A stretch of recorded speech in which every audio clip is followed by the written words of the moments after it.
मेरा तो 83,000 रुपये का नुकसान हुआ था, काफ़ी बड़ा अमाउंट था। उन्होंने कहा बिटिया तुम्हारे पापा ने मुझे नंबर दिया है और उनसे मैंने पैसे लिए थे।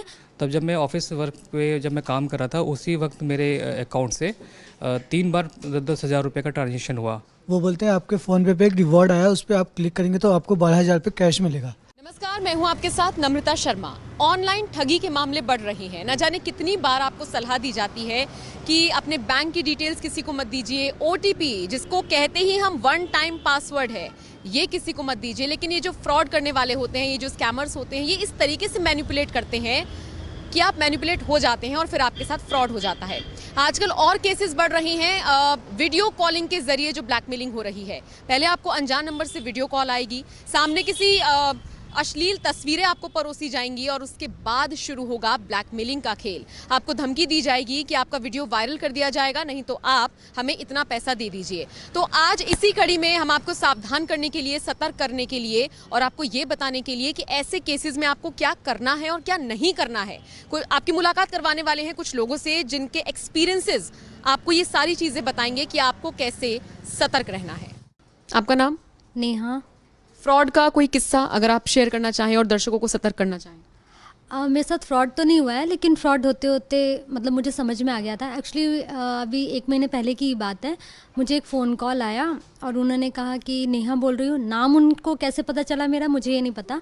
तो मैंने कहा हाँ। तो उन्होंने कहा तुम्हारे पापा ने मुझे नंबर दिया है। मैंने उनसे पूछा, मुझे आवाज़ क्लियर नहीं आ रही थी, मैं बाहर गई, मैं ऑफिस में थी। तो मैंने उनसे पूछा हाँ अंकल अब बताइए। उन्होंने कहा बिटिया तुम्हारे पापा ने मुझे नंबर दिया है और उनसे मैंने पैसे लिए थे तो मुझे रिटर्न करना है। तो मुझे ऐसा लगा कि मेरे पापा ने लिए। मैंने उनसे पूछा कि पापा ने लिए थे? उन्होंने कहा नहीं तुम्हारे पापा ने मुझे दिए थे, मुझे उनको रिटर्न करना है। तो मैंने उनसे अमाउंट पूछा, उन्होंने कहा 20,000 रुपये। फिर उन्होंने कहा तुम अपना बैंक डिटेल या फिर तुम गूगल पे यूज़ करती हो। तो मैंने कहा तो फिर आपने पापा को क्यों नहीं दिए? तो उन्होंने कहा नहीं वो गूगल पे और फ़ोन पे यूज़ नहीं करते। उन्होंने कहा कि बिटिया करती है तो उनको दे दो। तो मैंने कहा अच्छा पापा ने आपको कब कहा? उन्होंने कहा अभी मुझे मिले थे थोड़ी देर पहले। मैंने उनसे फिर से कहा अंकल अब मुझे क्लियरली बताओ कि आपको पापा ने कब कहा? उन्होंने कहा हाँ, आज ही कहा है। मैंने कहा आज कब कहा? उन्होंने कहा कि बेटी अभी थोड़ी देर पहले। मैंने कितने देर पहले? उन्होंने कहा अभी आधे घंटे पहले वो मिले थे और उन्होंने मुझे तुम्हारा नंबर दिया और कहा कि बिटिया को कर देना। फिर मैं शॉक्ड हो गई, क्योंकि अभी जब आगे मैं बताऊंगी तो आप भी शॉक्ड हो जाओगे। मैंने उनसे कहा कि उनकी आवाज़ से मुझे ऐसा लग रहा था कि वो थोड़े बुजुर्ग टाइप के हैं। तो मैंने उनसे कहा कि अंकल आपकी आवाज़ से मुझे लग रहा है कि आप पापा की उम्र के होंगे और आप ऐसा क्यों कर रहे हो और मतलब क्या मिलेगा आपको मुझे नहीं पता। एक्चुअली मेरे पापा को गए हुए 2 महीने हो गए और उसके बाद फ़ोन कट। फिर मैंने बहुत फ़ोन कॉल्स किए, मैंने मैसेज भी डाले, पर उस बंदे ने फ़ोन कॉल नहीं उठाया। उसका एक मैसेज आया सॉरी कॉल यू लेटर, बस। आपका नाम? प्रशांत। आपके साथ कभी फ्रॉड का मामला हुआ है? जी हाँ, मेरे साथ भी फ्रॉड हो चुका है। आज से जस्ट 1 साल पहले की ही बात है, जब लॉकडाउन लगा था तो सब घर पे चले गए थे अपने। तो उस दौरान मेरे पास एक फ़्रॉड कॉल आई और फ्रॉड कॉल काफ़ी टाइम से आ रही हैं। ऐसा नहीं कि मुझे पता नहीं था कि फ़्रॉड कॉल्स नहीं होती हैं, लेकिन जो वो फ्रॉड कॉल आई मेरे पास उस टाइम तो मतलब मेरे साथ फ्रॉड ही हो गया है। इस तरीके से हुआ क्या कि उन लोगों ने मेरे को कॉल किया और कॉल करते उन्होंने मुझे बताया कि आपका जो ATM कार्ड है वो ब्लॉक्ड होने वाला है।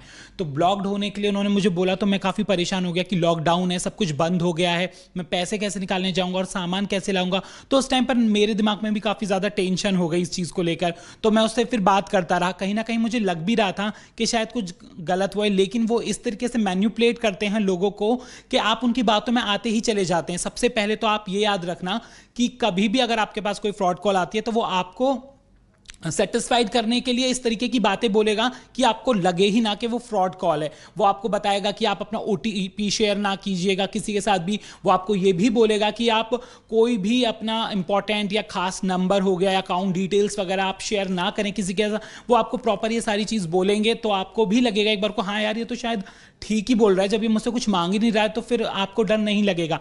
लेकिन कहीं ना कहीं वो इसी में ही चालबाजी कर जाते हैं। आपने भी, अगर आप नहीं जानते हैं एनी डेस्क ऐप के बारे में, तो आप लोगों को मैं बता दूं कि ये किस तरीके की ऐप होती है कि आप अगर इस ऐप को अपने फ़ोन में एक्सेस कर लेते हैं तो आप किसी के भी डाटा को देख सकते हैं, कंट्रोल हो जाता है आपका फ़ोन या लैपटॉप जो भी हो। तो आप गलती से भी एनीडेस्क को डाउनलोड नहीं कीजिएगा। अगर कोई आपको बोलता है उसे डाउनलोड करने से, मैंने भी वही गलती करी, मैंने एनीडेस्क को डाउनलोड कर लिया अपने फ़ोन में और उसको एक्सेस भी करवा दिया गलती से। तो इस चक्कर में मेरा फ़ोन जो है पूरा उसी के हाथ में चला गया और उसने सारी चीज़ें वो करके और पैसे भी निकाल लिए। इवन मुझे OTP उसको देने की भी जरूरत नहीं पड़ी, उसको ऑटोमेटिकली जब वो मेरे सिस्टम को कंट्रोल कर चुका था तो उसे सब ऑटोमेटिकली दिखाई ही दे रहा था। तो मेरे पैसे इस तरीके से निकल गए। तो आप इस तरीके का हमेशा ध्यान रखिएगा कि आप एनीडेस्क को बिल्कुल भी इस्तेमाल मत कीजिएगा। अगर आपको कोई डाउनलोड करने के लिए बोले, और जो आजकल जो बहुत ज़्यादा लिंक्स आने लग गए हैं, आप लिंक्स पे भी बिल्कुल भी क्लिक मत कीजिएगा। आपकी मेल्स आईडी पर, फेसबुक आईडी पर तो आजकल बहुत ज़्यादा स्कैम चल रहा है, आपको बिल्कुल अलर्ट रहना है। और इस तरीके की फ़ोन्स अगर आपके पास आती भी हैं, आपको तुरंत उन कॉल्स को कट करना है, इवन उनसे बात भी नहीं करना है। अगर मैंने बात उनसे नहीं, आगे कन्वर्सेशन उनसे नहीं किया होता तो शायद मेरे पैसे नहीं निकलते। तो मैं आप सभी को यही कहूंगा कि अलर्ट रहिए और सावधान रहिए। जाते जाते प्रशांत बताते जाइए कितने पैसे गए। मेरा तो 83,000 रुपये का नुकसान हुआ था, काफ़ी बड़ा अमाउंट था। और अब 1 साल ही होने वाला, लगभग 14 अप्रैल की ये बात है। 14 अप्रैल को मेरे पैसे निकले थे, तो मेरे से तो बहुत बड़ी गलती हो गई। पता होने के बावजूद भी मेरे साथ गलती हो गई। तो आप लोग प्लीज़ इस तरीके की गलती ना दोहराइएगा। आपका नाम? मेरा नाम अभिषेक गोस्वामी है। कैसे हुआ था फ्रॉड? दरअसल हुआ क्या था, मैं 2 साल पहले भुवनेश्वर में था। तो वहाँ मैं एक होटल में ठहरा हुआ था। तो होटल के पीछे ही एक ATM पड़ता है। तो उस ATM से मुझे कुछ कैश की ज़रूरत पड़ी। तो मैं कैश लेने जब गया वहाँ पे, तो वो एकदम सुनसान एरिया में था। तो मैंने वहाँ से कुछ पैसे निकाले। पैसे निकालने के बाद फिर मैं अपने ऑफिस वर्क से बाहर चला गया। तब जब मैं ऑफिस वर्क पे जब मैं काम कर रहा था, उसी वक्त मेरे अकाउंट से 3 बार 10,000 रुपये का ट्रांजेक्शन हुआ। मैं वो देख के एकदम हैरान हो गया। मैंने कहा ये क्या हो गया। मैं अपने काम को छोड़ के जो मेरा बैंक है उस बैंक से मैंने बात की और तुरंत मैंने अपना कार्ड ब्लॉक कराया, अकाउंट जो था मैंने अपना फ्रीज कराया। तो बैंक वालों ने मुझसे ये कहा कि सर आपके साथ कुछ गड़बड़ हुआ है, फिर भी हम आपका अकाउंट जो है फ्रीज कर देते हैं, इसलिए हम आपका अकाउंट फ्रीज कर देते हैं। तो मैं कहा चलिए ठीक है। फिर 2 दिन बाद बैंक का फ़ोन आया। तो बैंक ने कहा सर ऐसे आपके साथ आपके कार्ड के साथ क्लोनिंग हो गई है। तो मैंने पूछा ये कार्ड क्लोनिंग क्या होती है। तो उन्होंने समझाया कार्ड क्लोनिंग दरअसल क्या होता है कि जब आप ATM से पैसे निकालते हैं, तो आजकल ये बहुत ज़्यादा ये चल गया है कि भाई कार्ड आप डाल रहे हैं तो एक बार देख लें कि भाई आपके कार्ड जहाँ आप डाल रहे हैं वहाँ पे कुछ कोई डिवाइस वगैरह तो नहीं लगी हुई है, जहाँ आप नंबर टाइप कर रहे हैं वहाँ कोई कैमरा तो नहीं लगा हुआ। तो ये सब आप अगर एक बार चेक कर लेंगे तो फिर आपको दिक्कत नहीं होगी। तो वहीं मेरा कार्ड क्लोन हुआ। मेरे कार्ड को क्लोन करके दूसरा कार्ड बनाया गया और मेरा जो नंबर है वो एक कैमरे में कैद हो गया था। तो उसके बाद जब मैंने उसी वक्त जब मेरे साथ ये घटना घटी, मैं भुवनेश्वर में था, तो मैंने वहाँ पे SSP ऑफिस में कंप्लेंट रेज करी कि मेरे ऐसे दुर्घटना हो गई है और मेरे अकाउंट से इतने पैसे निकाल लिए गए। तो उसके बाद में जो है उन्होंने भी, जो SSP हैं, उन्होंने भी मुझे बताया कि सर ऐसे आजकल बहुत हो रहा है। तो उसके बाद में तकरीबन फिर इस घटना के 1 हफ्ते बाद में मुझे मालूम चला कि मेरे पैसे जो है बिहार में एक जगह पड़ती है नवादा, वहाँ से निकाले गए हैं। तो फिर बैंक से पूछा भाई ये नवादा कैसे मेरा कार्ड पहुँच गया। तो उन्होंने बोला सर ये वही कार्ड क्लोनिंग की वजह से हुआ है। तो मैंने कहा अच्छा। तो बोले, मैंने पूछा हुआ कहाँ है। तो बोले सर ये दिल्ली में हुआ जहाँ आप रहते हैं। तो मैं हैरान हो गया। तो ये बहुत ही मुश्किल वक्त था मेरे लिए कि भाई ऐसे कैसे बैंक की तरफ से ये हो सकता है। तो आप सब लोग भी ध्यान रखें और जब कभी भी बैंक से पैसा निकालें तो ये बहुत सोचने वाली चीज़ है कि भाई आप जो भी डिजिटल पेमेंट कर रहे हैं, जो भी चीज़ कर रहे हैं, तो इन सब चीज़ों का ध्यान रखें कि आप बहुत सावधानी से चीज़ों को रखें अपने साथ में जो है। आपका नाम? कृष्णकांत। आपके साथ हुआ है कभी फ्रॉड? नहीं, मेरे साथ हुआ नहीं, बट होते होते बच्चा हुआ। ऐसा था कि मेरे पे एक फ़ोन आता है, वो बोलते हैं आपके फ़ोन पे एक रिवॉर्ड आया, उस पर आप क्लिक करेंगे तो आपको 12,000 रुपये कैश मिलेगा, यानी कि रिवॉर्ड मिलेगा आपके अकाउंट में। तो मैंने उससे बात करी, धीरे धीरे बात करता गया। मैं समझ गया था, लेकिन मैं उससे जानना चाहता था कि वो मेरे से कराना क्या चाहता है। तो उसने बोला कि पहले आप उस पर एक लिंक भेजा है हमने, उस पर आप क्लिक करें। तो मैंने उस पर क्लिक करा, जाके मैंने देखा कि इस पर तो पे का ऑप्शन आ रहा है। उसने बोला कि इस पर पे का ऑप्शन आ रहा है, इस पर आपको पे करने पे ना आपके अकाउंट में पैसे जाएंगे।